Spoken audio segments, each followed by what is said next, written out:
కూటమి ప్రభుత్వం ప్రతిష్టాత్మకంగా ప్రవేశపెట్టిన ఆటో డ్రైవర్ల సేవలో పథకాన్ని జగ్గంపేటలో నియోజకవర్గ అభివృద్ధి కమిటీ చైర్మన్ జ్యోతుల నవీన్ ఘనంగా ప్రారంభించారు. రావులమ్మ నగర్ టీడీపీ కార్యాలయం నుండి ఆటో డ్రైవర్లతో కలిసి ఆటో ర్యాలీగా బయలుదేరిన జ్యోతుల నవీన్ మండల ప్రజా పరిషత్ కార్యాలయానికి చేరుకుని కార్యక్రమాన్ని ప్రారంభించారు.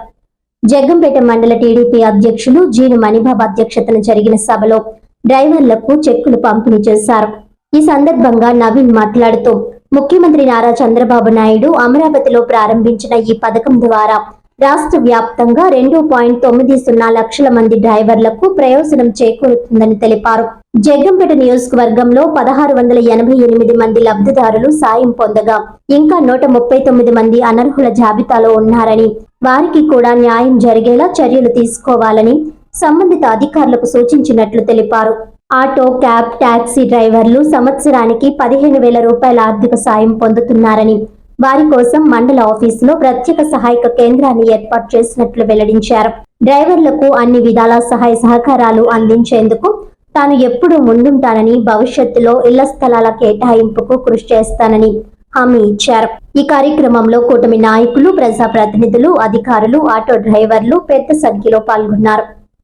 మహారాజులందరికీ కూడా పేరు పేరున హృదయపూర్వక మీ అందరికీ కూడా పేరు పేరున హృదయపూర్వక నమస్కారాలు తెలియజేసుకుంటాను. సోదరులారా, పత్రికా విలేకరులకు ప్రత్యేకమైన ధన్యవాదాలు తెలియజేసుకుంటూ, అతి ముఖ్యంగా ఆటో సోదరులు తన జీవన శైలిలో రోజు కూడా ప్రమాదంతో ముడిపడిన ప్రయాణం మీది. రోడ్డు ఎక్కారంటే మళ్ళీ ఇంటికి వెళ్ళే వరకు కూడా ఎలాగెళ్తాం అన్నది ఇంటి దగ్గర అందరికీ కూడా ఇబ్బందికరమైన పరిస్థితే. అటువంటి జీవన శైలి మీరు సాగిస్తున్నారు. ఆ ఒడిదుడుకుల్లో ఇంకా ప్రభుత్వం తీసుకున్న నిర్ణయానికి ఫ్రీ బస్సులో ఇంకా మీకు కొత్త కష్టాన్ని, లేని కష్టాన్ని తీసుకొచ్చి పెట్టింది.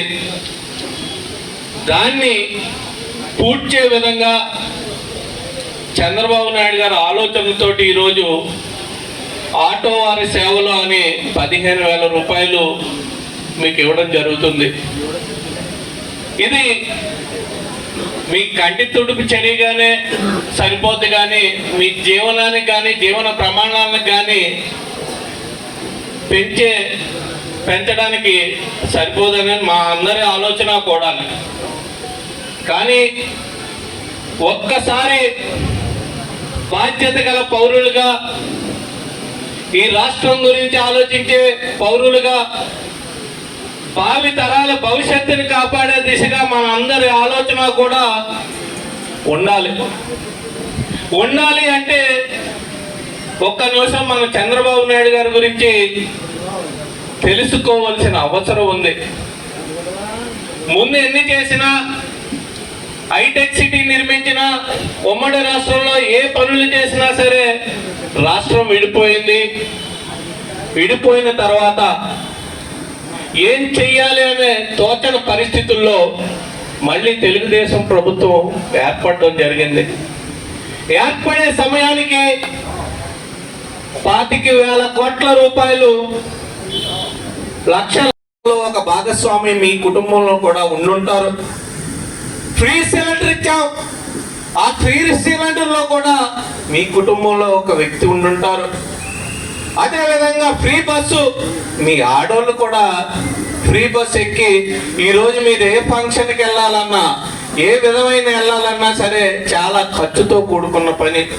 ఇది మామూలు వ్యక్తులుగా అర్థం కాదు. ఒక బడ్జెట్ తోటి ప్రణాళికను రూపొందించుకుని ఒక ఉద్యోగం చేసి మహిళకు కానీ, లేకపోతే ఫంక్షన్లకు వెళ్ళే మహిళకు కానీ, లేకపోతే ఇతరత్ర అవసరాలకు వేరే చోటకి తప్పనిసరి పరిస్థితుల్లో వెళ్ళాల్సిన మహిళలకు కానీ ఈ ఫ్రీ బస్సు అన్నది ఎంత ఉపయోగమో వాళ్ళకి తెలుస్తుంది. ఒక్కసారి మనం కూడా దాన్ని ఆలోచించాల్సిన అవసరం ఉంది ఖచ్చితంగా. అదేవిధంగా తల్లికి వందనం 1,000 కోట్ల రూపాయలు అప్పుతోటి నిలువ నీడ లేకుండా ప్రభుత్వ పాలనని ప్రారంభించడం జరిగింది.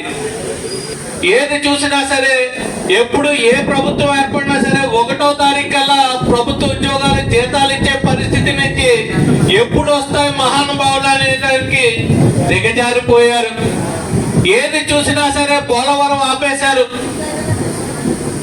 తీరా చూసేటప్పటికి 10 లక్షల కోట్ల రూపాయల అప్పు ఈ రాష్ట్ర ప్రజల నెత్తి మీద పెట్టేసిపోవడం జరిగింది.